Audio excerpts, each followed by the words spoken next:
নিবন্ধিত সব দলকে অংশগ্রহণের সুযোগ দিতে হবে। অন্তর্বর্তী সরকারের প্রতি এই আহ্বান জানিয়েছেন জাতীয় পার্টি চেয়ারম্যান জি এম কাদের। শিথিলতার সুযোগে সরকারকে উৎখাতের চেষ্টা হচ্ছে, নানামুখী চক্রান্ত চলছে দেশের অভ্যন্তরে বিভিন্ন। শেখ হাসিনা আবারও রাজনীতিতে সক্রিয় হওয়ার ইঙ্গিত দিচ্ছেন। সমহিমায় ফের ফিরতে পারেন ঢাকার মসনদে। ইউনূস সরকার মৌচাকে ঢিল মেরেছিল, এটাই একটা বড় ভুল এই সরকারের। মৌচাকে ঢিল বলতে তিনি কি বোঝালেন, কি ঘটেছিল, কি কেমন ঢিল মেরেছিলেন ইউনূস সরকার, সেই আলোচনাই করবে। বাংলাদেশকে ভাঙার জন্য ভারতের বিভিন্ন কর্নার থেকে, বিভিন্ন পক্ষ থেকে যে নানানমুখী ষড়যন্ত্র চলছে, তারই নতুন তথ্য আপনাদেরকে জানাতে চাই। এবং নতুন একটা ফর্মুলা দেওয়া হয়েছে বাংলাদেশকে ভাঙার জন্য। সেই ফর্মুলাটি দিয়েছেন খুব ভারতের একজন জেনারেল। বাংলাদেশ নিয়ে একের পর এক মিথ্যা তথ্য ছড়াচ্ছে ভারতীয় গণমাধ্যমগুলো। এমনকি ভারতের রাজনীতিবিদরাও হুমকি ধামকি দিয়ে যাচ্ছে। প্রতিবেশী দেশ হিসেবে ভারতের এমন আচরণ একেবারেই ভালোভাবে নিচ্ছে না বাংলাদেশ। আসসালামু আলাইকুম দর্শক, নতুন একটা সংবাদে আপনাদের আবারও স্বাগতম। প্রিয় দর্শক, বর্তমান বাংলাদেশের যে রাজনৈতিক অবস্থা এবং যে প্রেক্ষাপট চলছে তারই উপর ভিত্তি করে কয়েকটি খবর নিয়ে আজ আমি আপনাদের সামনে আবারও হাজির হয়েছি। ভিডিও শুরুটা দেখেই হয়তো আপনারা বুঝতে পেরেছেন আজকের খবরটা কতটা গুরুত্বপূর্ণ হতে চলেছে। প্রিয় দর্শক, যারা ভিডিওটি অন করেছেন তারা ভিডিওটি না টেনে পুরো ভিডিওটি দেখতে থাকুন।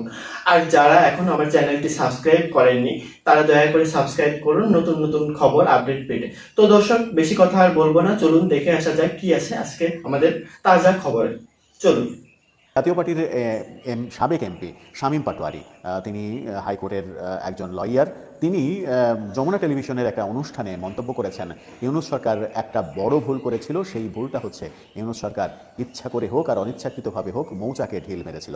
মৌচাক বলতে তিনি চিন্ময় প্রভুকে গ্রেপ্তারের কথা উল্লেখ করেছেন। বলেছেন চিন্ময় প্রভুকে গ্রেপ্তারের ব্যাপারে সরকারের আরও বেশি সচেতন হওয়া উচিত ছিল। কারণ একজন ব্রহ্মচারীকে যখন আপনি গ্রেপ্তার করবেন তার ব্যাপারে যথেষ্ট সতর্কতা অবলম্বন সরকার করেনি, আর সেটারই সুযোগ নিয়েছে মূলত ভারত। আজকে ভারত এবং বাংলাদেশের সম্পর্ক যে একেবারে তলানিতে ঠেকেছে তার জন্য মূল দায়টা এই ঘটনাকেই তিনি দিচ্ছেন। তিনি বলছেন যে আইন সবার জন্য সমান, কিন্তু যখন আপনি মাইনরিটির কথা ভাববেন, মাইনরিটির ক্ষেত্রে আপনাকে ডাবল সচেতন হতে হবে। সচেতন হয়ে আপনাকে পদক্ষেপ নিতে হবে।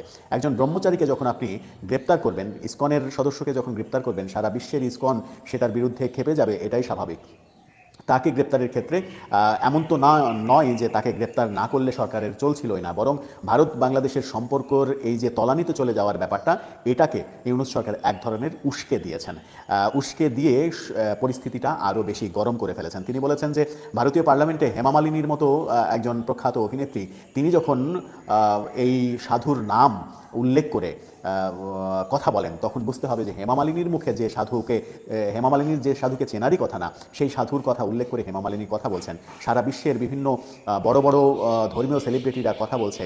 এই কথা তারা বলছে, এই সুযোগটা সরকার করে দিয়েছে, এমনটাই শামীম পাটোয়ারি বলার চেষ্টা করেছেন। এটা না করলেও হতো। বলেছেন যে মামলায় তাকে গ্রেপ্তার করা হয়েছে সেটা হচ্ছে পতাকা অবমাননা মামলা, কোনো খুনের মামলা, সন্ত্রাসের মামলা নয়, রাষ্ট্রদ্রোহী মামলাও নয়, একজন ব্যক্তির করা পতাকা অবমাননা মামলা। এই মামলায় সরকার চাইলেই স্বরাষ্ট্র উপদেষ্টা সেই সাধুকে ডেকে কথা বলতে পারতেন, চাইলে প্রধান উপদেষ্টা নিজেও সাধুকে ডেকে কথা বলতে পারতেন। কথা বলে তদন্ত করে তারপরে যদি ভেতরে কোনো ষড়যন্ত্রের গন্ধ পাওয়া যেত, তখন গ্রেপ্তারের পদক্ষেপ নিলে সেটা একটা বড় বিষয়। কিন্তু হুট করে তাকে গ্রেপ্তার করে সরকার মৌচাকে ঢিল মেরেছে, এবং এই মৌমাছি এখন চতুর্দিকে এমনভাবে সরকারকে ঘিরে ফেলেছে, সরকার আসলে গত্যন্তর খুঁজে পাচ্ছে না এখন তাদের কি করা উচিত। অনেকে তিনি এটাও বলেছেন যে ঘোলা পানিতে মাছ শিকারের চেষ্টা করছে, এটার সুযোগ নিয়ে তৃতীয় কোনো পক্ষ। তৃতীয় পক্ষ কোন পক্ষ সেটা তিনি উল্লেখ না করলেও তৃতীয় পক্ষের কথা বলেছেন। তিনি তৃতীয় পক্ষের কথা উল্লেখ করে আওয়ামী লীগকে দেশে ফেরাতে চাচ্ছে কি ভারত, এই প্রসঙ্গ টেনে এনেছেন। বলেছেন যে অ্যাবসার্ড, সেটা হতেই পারে না। ভারত এতটা মূর্খের মতো কাজ করতে পারে না যে আওয়ামী লীগ যেভাবে আওয়ামী লীগের পতন হয়েছে, সেই পতনের পরে আওয়ামী লীগকে যখন বহু বছর অপেক্ষা করতে হবে, তখন ভারত বোকার মতো এমন আচরণ করবে না যে আওয়ামী লীগকে যে কোনো মূল্যে তড়িঘড়ি করে দেশে পাঠানোর জন্য ইউনূস সরকারের বিরুদ্ধে নানা রকম আয়োজন শুরু করবে। সেরকম কিছু করার কথা নয়, এমনটাও তিনি বলেছেন। এই তৃতীয় পক্ষ বলতে কাকে বুঝিয়েছেন শামীম পাটোয়ারি সেটা উল্লেখ করেনি। তৃতীয় পক্ষ বলতে কি তৃতীয় কোনো দেশ নাকি দল হিসেবে আওয়ামী লীগ, সেটা একটা বড় বিষয়। তৃতীয় কোনো শক্তির কথা তিনি বললেন কিনা সেটাও একটা বড় প্রশ্ন। দর্শক, আপনার কাছে কি মনে হয়? ইউনূস সরকার চিন্ময় প্রভুকে গ্রেপ্তার করেছেন, গ্রেপ্তার করার পরে অবস্থা যেভাবে পাল্টে গেছে, ভারতে এত আন্দোলন, এত সহিংসতা, ভারতে বর্ডার জুড়ে নিরাপত্তা বিস্তার করা, ভারতের এই ব্যাপারে এত বেশি আগ্রহ, এর মূল কারণ হচ্ছে চিন্ময় প্রভুকে গ্রেপ্তার করা, একজন হিন্দু সন্ন্যাসীকে গ্রেপ্তার করা। হিন্দুত্ববাদী সংগঠনগুলো জেগে উঠেছে। এটা ইউনূস সরকার না করলেও পারতেন, এমন মন্তব্যকে আপনি সমর্থন করেন, নাকি অন্য কোনো মন্তব্য রয়েছে আপনার, জানিয়ে লিখতে পারেন আমাদের কমেন্ট বক্সে। শেখ হাসিনা আবারও রাজনীতিতে সক্রিয় হওয়ার ইঙ্গিত দিচ্ছেন।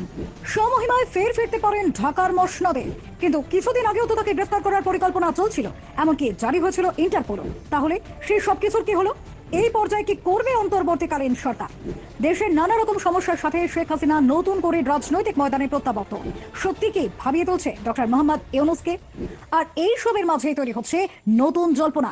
প্রশ্ন হচ্ছে, শেখ হাসিনার পুনরায় রাজনীতিতে সক্রিয় হওয়ার ইঙ্গিত আসলে ভারতের মাস্টার মাইন্ড নয় তো?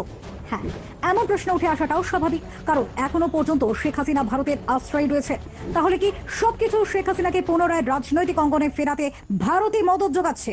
বাংলাদেশের সাম্প্রতিক পরিস্থিতি যে একেবারেই ভালো নয় তা কিন্তু বারংবার স্পষ্ট হয়ে যাচ্ছে। বর্তমানে বাংলাদেশে ভারত বিদ্বেষী মনোভাব অনেকাংশে বেড়েছে। অন্যদিকে ভারতের শত্রু দেশ পাকিস্তানের সঙ্গে বন্ধুত্ব বাড়ছে বাংলাদেশে, ফলে ভারতের সাথে বাংলাদেশের সম্পর্কে টানাপোড়েন কিন্তু চলছেই। তবে এই পরিস্থিতিতে শেখ হাসিনা কি ভাবছেন? আবারও কি স্বমহিমায় ঢাকার মসনদে বসবেন তিনি? হ্যাঁ, এই প্রেক্ষিতেই আমাদের আজকের আলোচনা। তাহলে চলুন নজর দিই আমাদের আজকের প্রতিবেদনের প্রথম পয়েন্টের দিকে।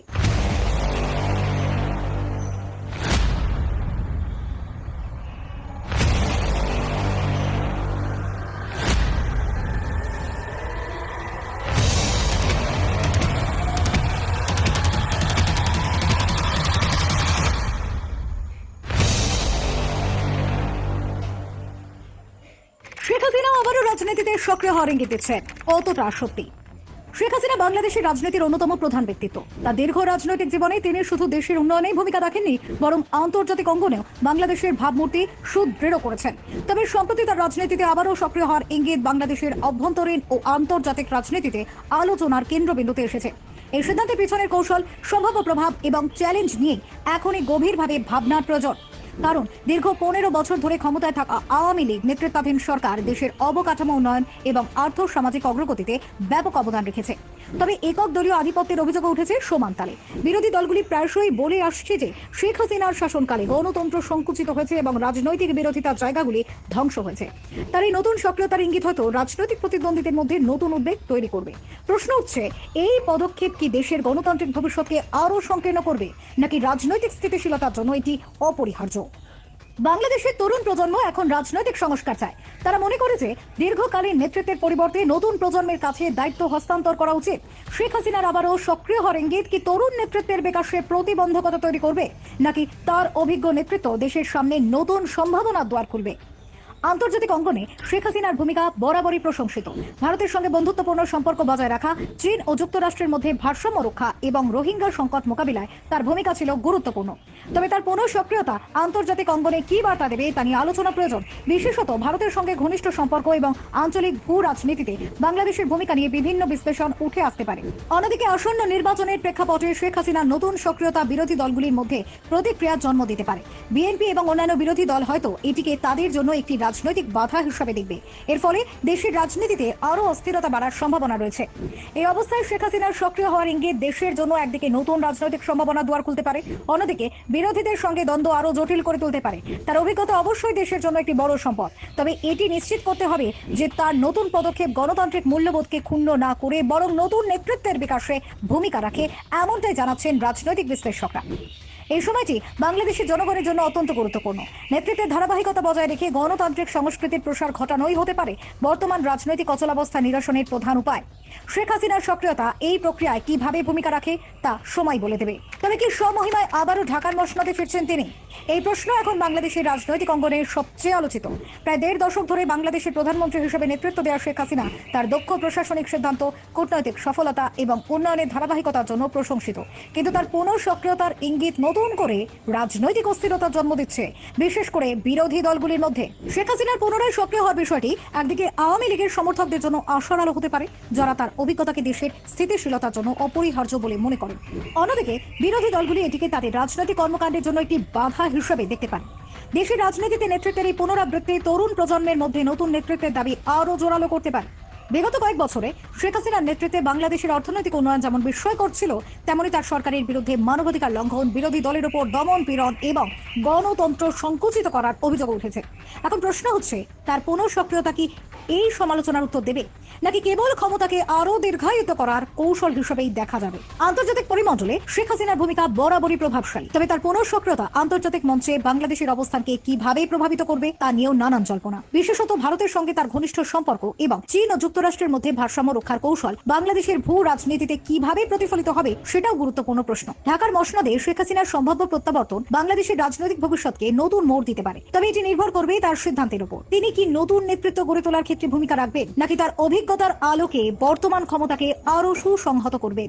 কিন্তু কিছুদিন আগেও শেখ হাসিনাকে দেশে ফিরিয়ে আনার প্রস্তুতি চলছিল, তাহলে কি হলো সেগুলোর? কিছুদিন আগেও শেখ হাসিনাকে ঘিরে ভিন্ন ধরনের আলোচনা চলছিল। বিরোধী পক্ষ এবং আন্তর্জাতিক কিছু মহল দাবি করছিলেন তারা সরকার মানবাধিকার লঙ্ঘন এবং বিরোধী কণ্ঠরোধের জন্য দায়ী। তাকে আন্তর্জাতিক বিচার কিংবা গ্রেফতারের প্রসঙ্গ উঠে এসেছিল। এমনকি দেশি বিদেশি নানা মহলে তার শাসন ব্যবস্থার বৈধতা নিয়ে প্রশ্ন তোলা হয়েছিল। কিন্তু এখন প্রশ্ন, এই পরিস্থিতি হঠাৎ কিভাবে বদলে গেল? যিনি কিছুদিন আগেও সমালোচনার কেন্দ্রবিন্দুতে ছিলেন, তিনি কিভাবে রাজনীতির মঞ্চে আবারও দৃঢ়তার সঙ্গে ফিরে আসার পরিকল্পনা করছেন? এর পিছনে কূটনৈতিক কৌশল, রাজনৈতিক দখলদারিত্ব এবং আন্তর্জাতিক মহলের সঙ্গে সম্পর্ক পুনর্গঠন গুরুত্বপূর্ণ ভূমিকা পালন করতে পারে। শেখ হাসিনা বরাবরই আন্তর্জাতিক ক্ষেত্রে কৌশলী রাজনীতি পরিচালনায় দক্ষ। ভারত, চীন এবং যুক্তরাষ্ট্রের মতো পরাশক্তিগুলির সঙ্গে তার সম্পর্কের ভারসাম্যপূর্ণ দিকগুলি তাকে অনেক চ্যালেঞ্জ মোকাবিলা করতে সাহায্য করেছে। এছাড়া বাংলাদেশের আভ্যন্তরীণ রাজনীতিতে তিনি বরাবরই তার অবস্থানকে শক্তিশালী রাখতে পেরেছেন।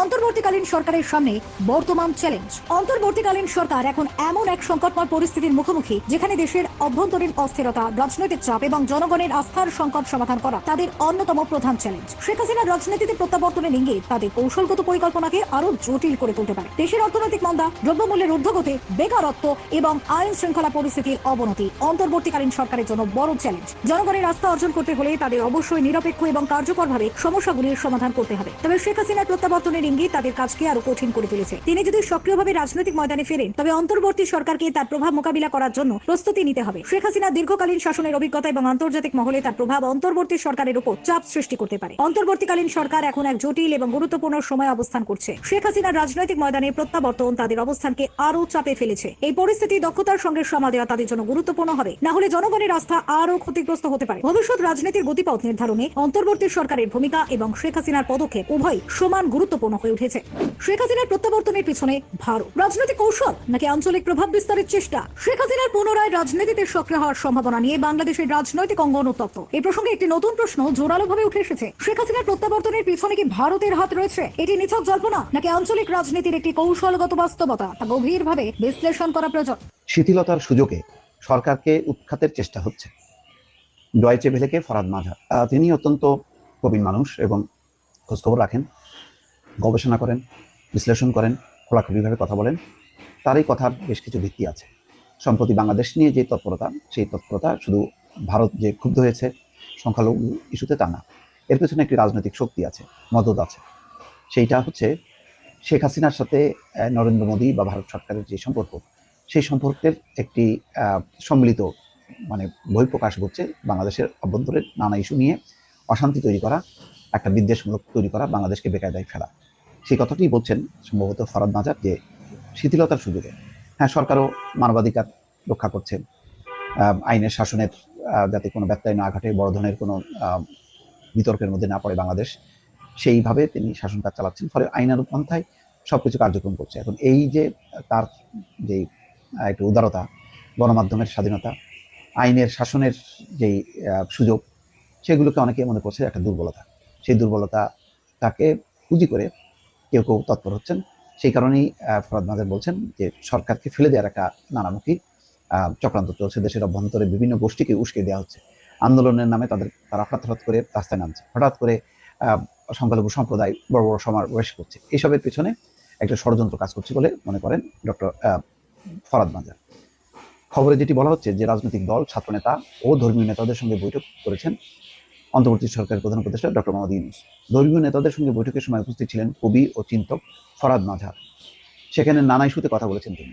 সেসব বিষয় তুলে ধরে জার্মান গণমাধ্যম ডয়েচে ভেলেকে তিনি বলেছেন, সাক্ষাৎকার দিয়েছেন। এছাড়া সংখ্যালঘু নির্যাতন, ভারতে অপপ্রচার, চিন্ময় কৃষ্ণ দাসকে গ্রেপ্তার সহ বিভিন্ন ইস্যুতে কথা বলেছেন ফরাদ মাজার। ডয়েচে ভেলের সঙ্গে তিনি বক্তব্য দিয়েছেন এসব বিষয়ে।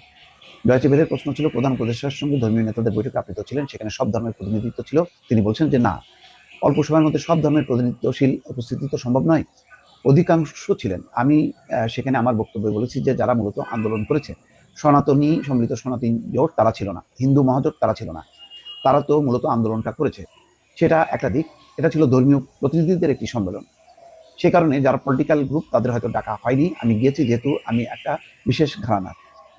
আপনি তো লালন তারপর মাজারে হামলার ব্যাপারে কথা বলেছেন। আমি মানুষের অধিকার, নাগরিক অধিকার নিয়ে কথা বলি, ধর্মীয় অধিকার নিয়ে কথা বলা আমার কাজ। মাজার ভাঙা নিয়ে ডেফিনেটলি কথা বলেছি।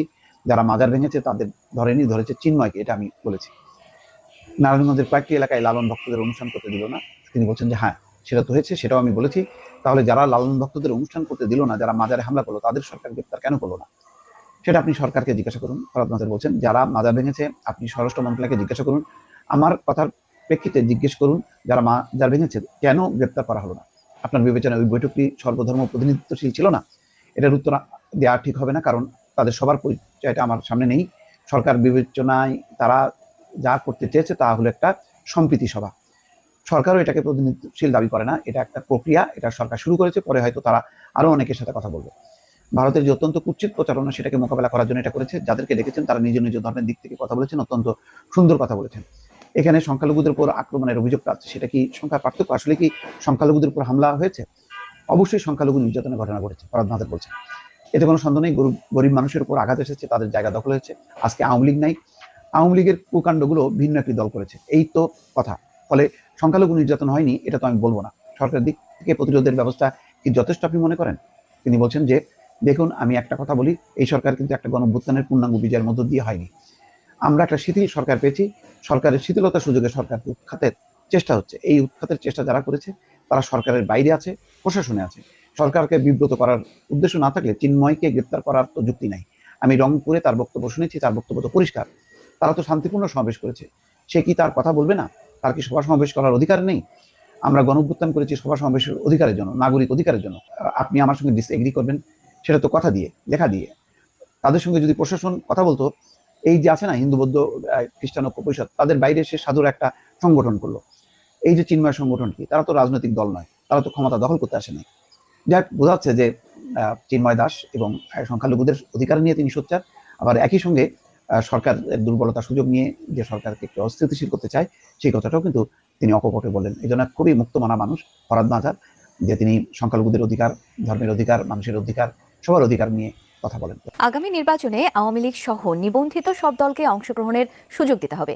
সংবিধান সংরক্ষণ দিবস উপলক্ষে আয়োজিত আলোচনা সভায় অন্তর্বর্তী সরকারের প্রতি এই আহ্বান জানিয়েছেন জাতীয় পার্টি চেয়ারম্যান জি.এম. কাদের। বলেন, গণহত্যায় জড়িতদের শাস্তি নিশ্চিত করতে হবে, কিন্তু রাজনৈতিক দল নিষিদ্ধ করা সমাধান নয়। 4 ডিসেম্বর জাতীয় ঐক্যের আহ্বানে রাজনৈতিক দলগুলোর সাথে ছিল প্রধান উপদেষ্টার বৈঠক। সেখানে বিএনপি জামায়াত থাকলেও ডাকা হয়নি জাতীয় পার্টিকে।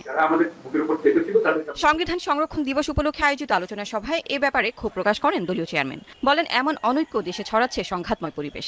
দেশে 50% জনগণের প্রতিনিধিত্ব করে আওয়ামী লীগ এবং জাতীয় পার্টি। সুতরাং দল দুটিকে বাদ দিয়ে জাতীয় ঐক্যের ডাক তৈরি করবে অবিশ্বাস। ডাক দিয়ে যে মিটিংটা করেছেন তাতে করে আমার কনক্লুশন হলো জাতীয় ঐক্যের নামে উনি জাতীয় অনৈক্যের সূচনা করেছেন বলে আমরা আশঙ্কা করি। দেশের অর্ধেক লোককে আপনি নির্বাচনী প্রসেসের বাইরে রাখলেন, আপনি রাষ্ট্রের সমস্ত কর্মকাণ্ডকে বাইরে রাখলেন, তারা কি বসে বসে আঙুল চুষবে? দেশে তো অরাজকতা, যেটাই বলেন না কেন, অস্থিরতা, এইটা তো বীজ বপন হয়ে গেল। বলেন, রাজনৈতিক দল নিষিদ্ধ করা উচিত হবে না, সুষ্ঠু অংশগ্রহণমূলক নির্বাচনকে অগ্রাধিকার দেওয়া উচিত সরকারের। আওয়ামী লীগকে আপনি ব্যান করতে পারেননি, এখন করেনও নেই, করা উচিত হবে না। আওয়ামী লীগের যারা দোষ করেছে আপনি তাকে ন্যায় বিচারের মাধ্যমে ইনভেস্টিগেশন করবেন, তাকে দোষী সাব্যস্ত করবেন, তাকে জেল দেবেন। সব দলকে রাখতে হবে। যারা রেজিস্ট্রেশন দিয়েছেন আপনি কেন তাকে আসতে দেবেন না? সংগঠন কি সব এবং তাদের যে সমর্থক তারা কি সবাই ক্রিমিনাল?